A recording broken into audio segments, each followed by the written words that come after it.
and we were discussing about single phase induction motor starting. The reason for taking starting case as another sort of topic is because of the fact that single phase induction motor running on single winding cannot have any starting torque. So, but we would like to incorporate the starting torques by having another coil which is called auxiliary coil or a starting coil in quadrature with the main winding coil. So starting we were discussing, and it was like this. This is my motor, and this is the cage rotor. Single phase induction motor has cage rotor, and this is main winding, and this is auxiliary or starting winding. Then we found out an expression. So S equal to 1 we are concentrating on, no question of running performance. So at S equal to 1 we developed that the starting torque will be proportional to in synchronous word as 2 R2 dashed A IA IM sin theta. Not like this or what? In fact, we derived this, and we found that starting torque is proportional to your IA sin theta. That is the most important thing.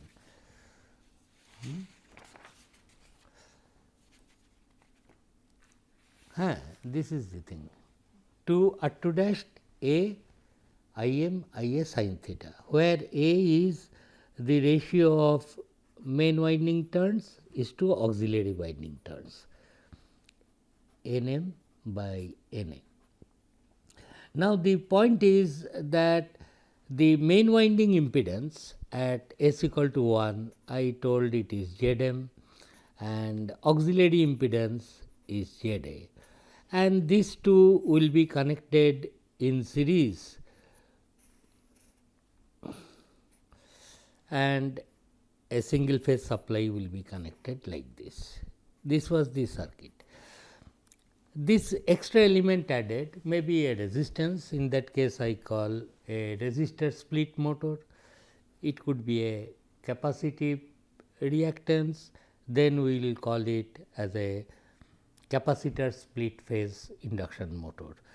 So, depending upon that. So, to maximize henceforth we have done to maximize starting torque, T starting, IA sin theta must be maximized, should be maximized.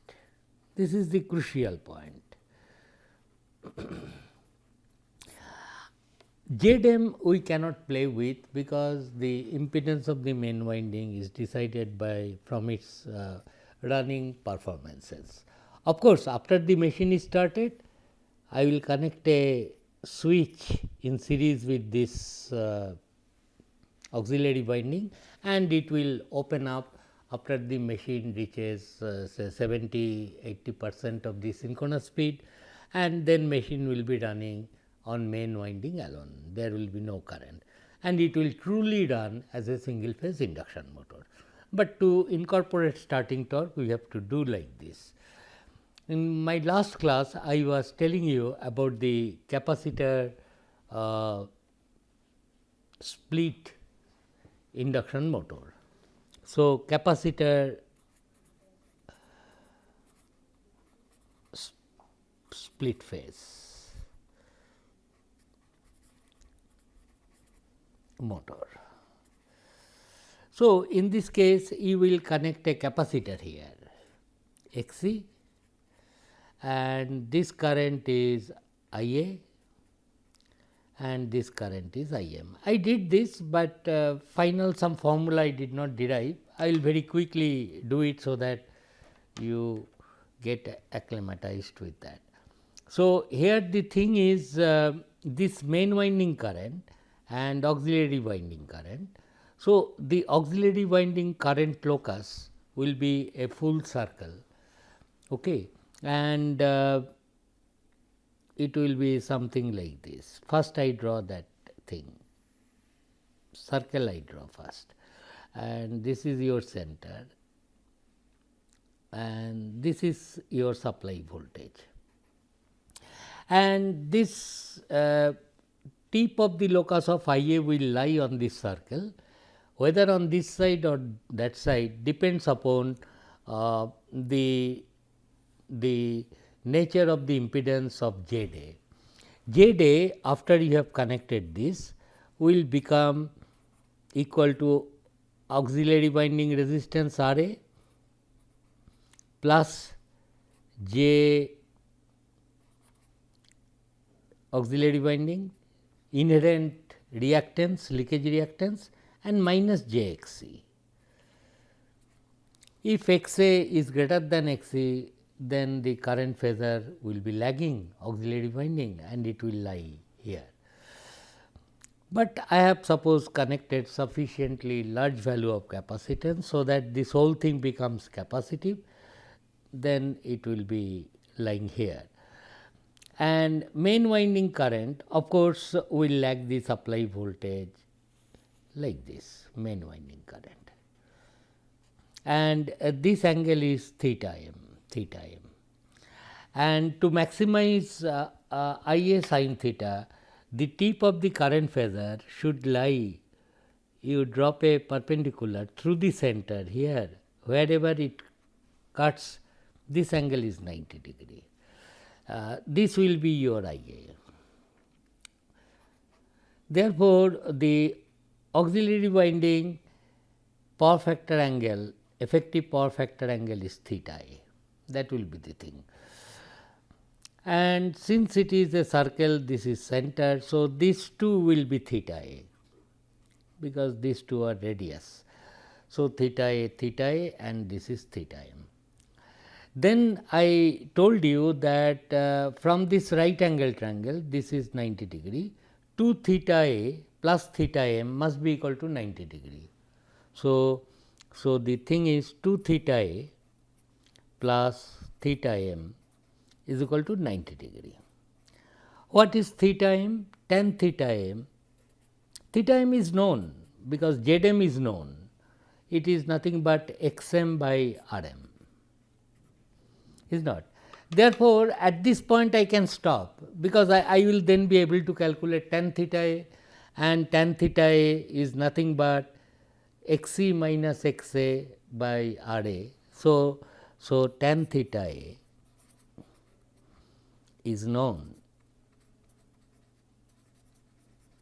because this is known, theta A known. So, tan theta A is known, and tan theta A is nothing but, therefore, tan theta is known, or Xc minus Xa divided by Ra, auxiliary winding resistance, is known, from which Xc can be calculated,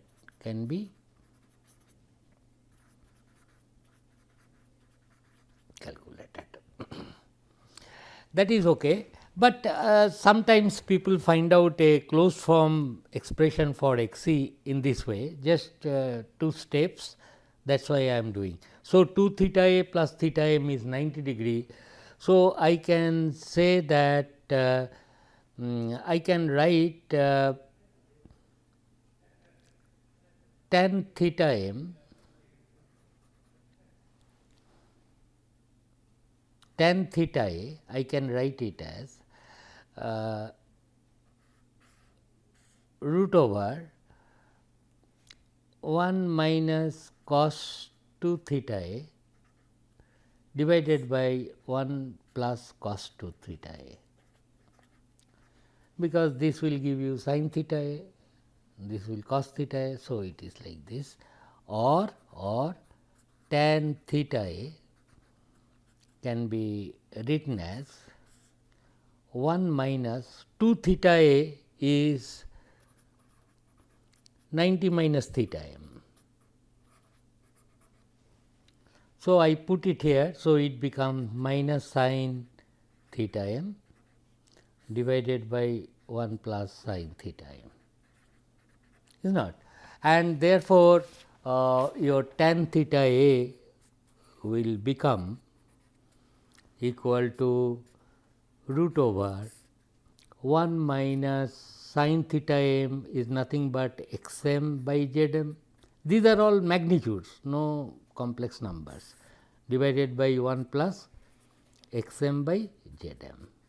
And if you further simplify, you can write it as z m minus x m divided by z m plus x m, and so on. And further, if you multiply this with the root over z m plus x m numerator denominator, it will be z m plus x m, and this will be simply R m.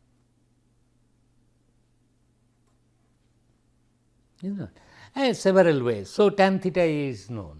If you know the main winding parameters, from which you can calculate tan theta a, and tan theta a, do not forget, this is nothing but x c minus x a by R a, from which x c can be calculated, hence the value of the capacitance can be calculated. Another method, it is not really maximizing the torque, capacitor split motor, but the value of the capacitance is selected in such a way that T starting, another method, that is another condition, another liking could be that okay, I will not make the starting torque maximize. What I would like to make is ratio of starting torque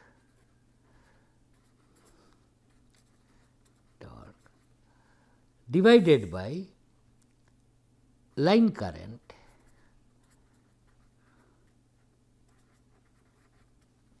this thing be maximized.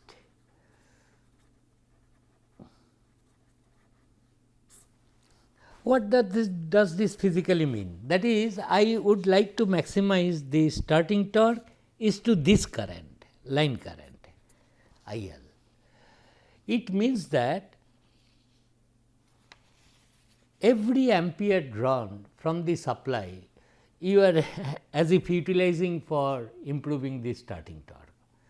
That is the idea. Here starting torque alone is not maximized, but ratio of starting torque to line current is maximized.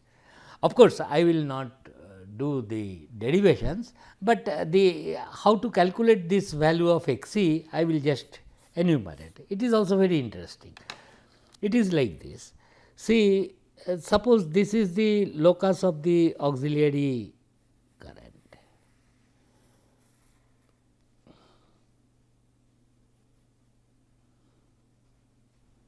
And this is suppose your I m.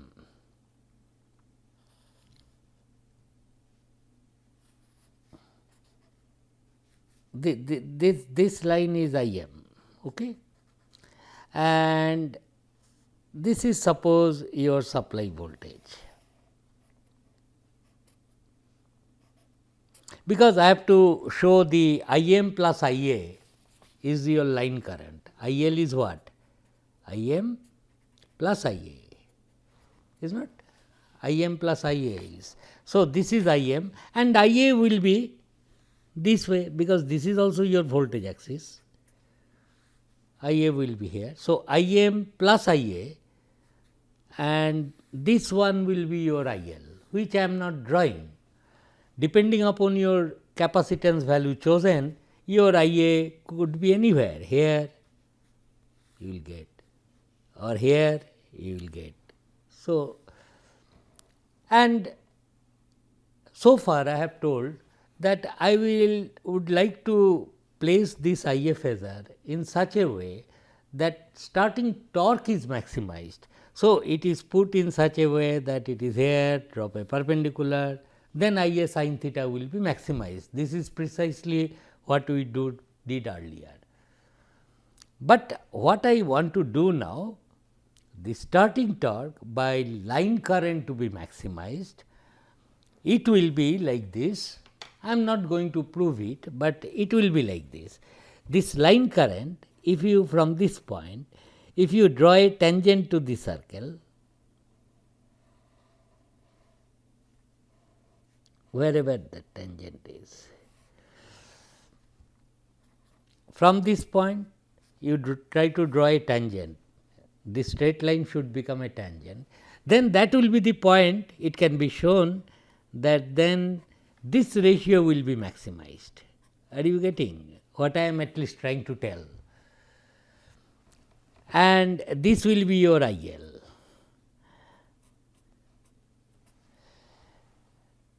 And on this basis, I will fix up the position of IA and then the ratio of starting torque to this length, that will be maximized.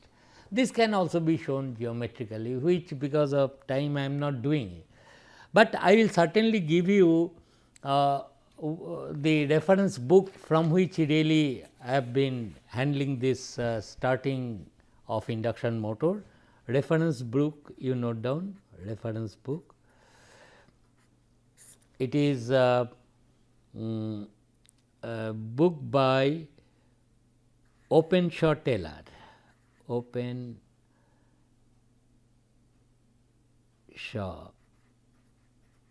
Taylor. Title of the book is slightly misleading. It is like this, AC commutator motor, AC commutator motors. But here is no commutators in this machine, but it includes single phase induction motor, including single phase induction motor. Very famous book, including single phase induction motor.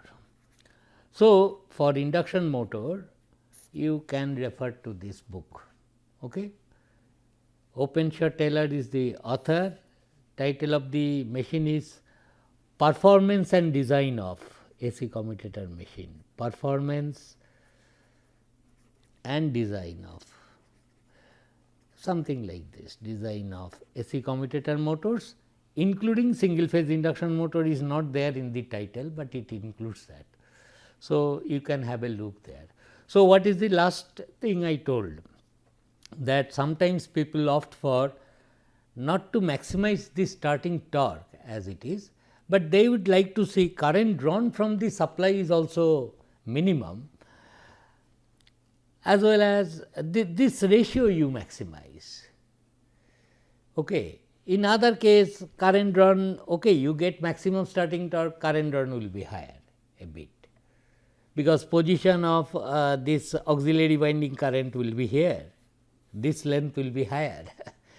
This is a line current drawn.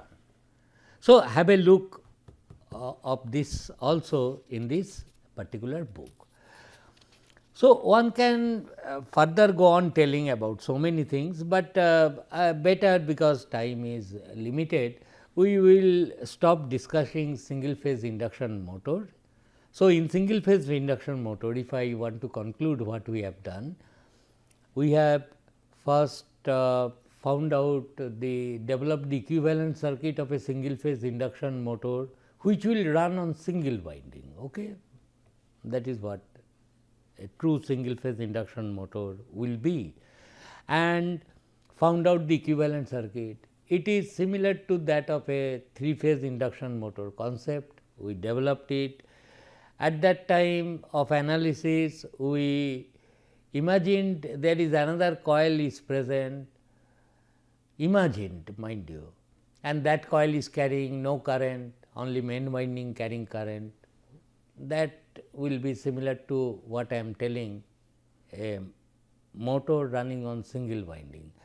Based on that, I broke up the positive sequence and negative sequence currents, and from that we developed the single phase induction motor. Positive sequence currents produce a rotating field moving in one direction, also negative sequence thing produce another rotating field in the opposite direction, and then once the rotating field is there, individually I can draw the equivalent circuit of the machine, because I know what is going to happen, just like a 3-phase induction motor equivalent circuit will be, but here only 2 phase is there. So, per phase equivalent circuit, all these things we do. But then we found that from that I found out the torque slip characteristics expression, hence performance of the machine. All things can be then found out by drawing the equivalent circuit, and it was shown that rotating magnetic field resultant will not lie on a circle, it will be somewhat like ellipse, not a very smooth induction motor because of the presence of the backward field. That is why single phase induction motors will be always manufactured at small rating, maybe up to 1 kilowatt. That is why these single phase motors are also single phase induction motors, are also, I will write it on a separate paper. Single phase induction motor are also called FHP motor, fractional horsepower motor, FHP, fractional horsepower motor.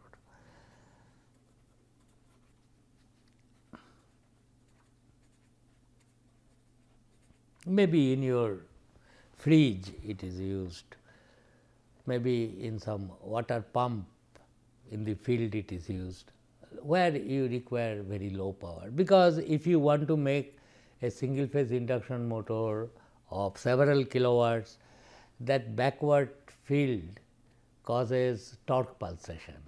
Okay.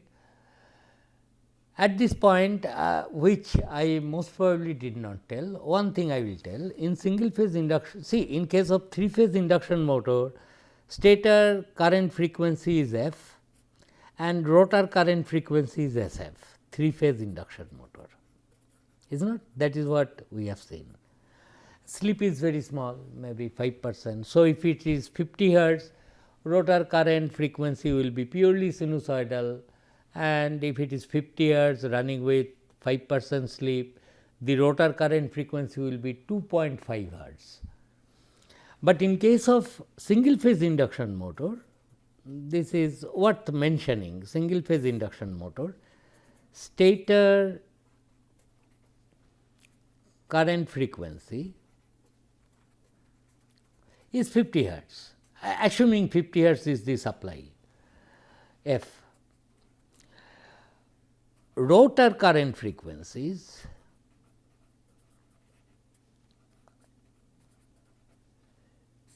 will have 2 components.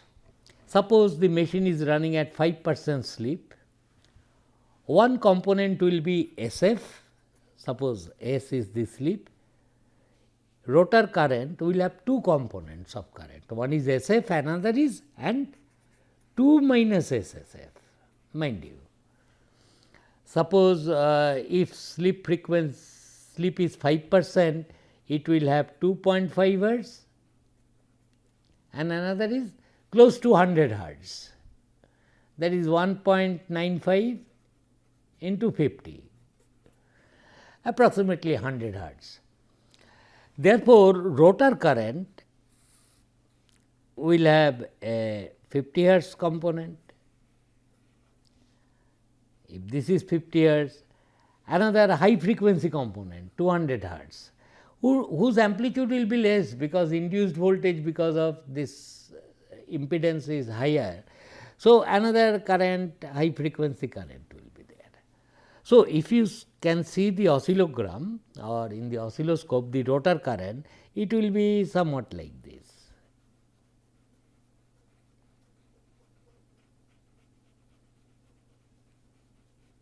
Are you getting? 50 hertz component is this one, another is about 200 hertz component, 4 times its frequency. Therefore, this is what mentioning, and because of that there will be torque pulsation may be there, and there will be noise also. A 3-phase induction motor runs very smoothly, but there will be torque pulsation, this that. So, these things must be kept in mind, and single phase induction motors of course are very widely used, and in small power ratings where you require 700 watt, 800 watt powers, maybe 1 kilowatt, you can do that. And the motors may be capacitor start, capacitor run, and various category.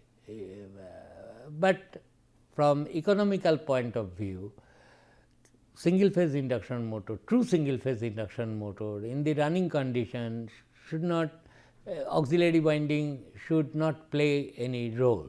Okay? Only main winding it will run. At the time of starting we take help of that, and it is then automatically disconnected.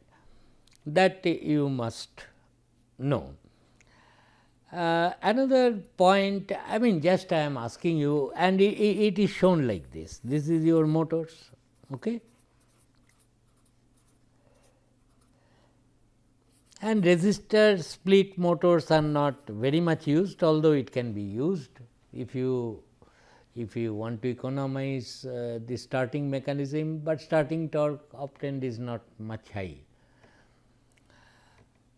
In fact, what happens is this auxiliary winding in resistor split motor, because auxiliary winding you know it will be operating briefly, machine accelerates, 80% speed is reached, auxiliary winding gets disconnected from the supply. If that be the case, what is done is auxiliary winding is wound with thin wires, so that cost is reduced. Is not thin wire you use. If you use thin wires, you get two advantages. One is resistance will be higher, perhaps resistor split way it can start with respect to main winding. At the same time, you can after all it will not continuously carrying current. So, you can afford to have that high resistance, knowing fully well after some time this fellow will not be there, no power loss extra will take place. It will not hamper efficiency as well.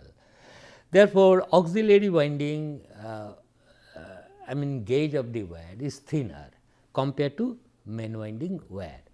Apart from that, of course, you can incorporate capacitor split phase way of starting the induction motor, which is very widely used. So, I have included a note, you go through that and also read this book. I mean go through this book together with the note and this book. It is a very famous book. AC commutator motors are nowadays not used, but this book also contains a very nice treatment of single phase induction motor. In fact, all the starting mechanism that I have discussed here are found there also. So, please go through that book as well as see my notes, and whatever tutorial problems will be given, try to solve them. Okay, with that I somehow conclude the single phase induction motor. Of course, nothing is exhaustively covered, but I hope it has given you a very basic way of how to treat single phase induction motor, which is rather difficult compared to a 3-phase induction motor. So, read it, try to have an idea. Okay, thank you.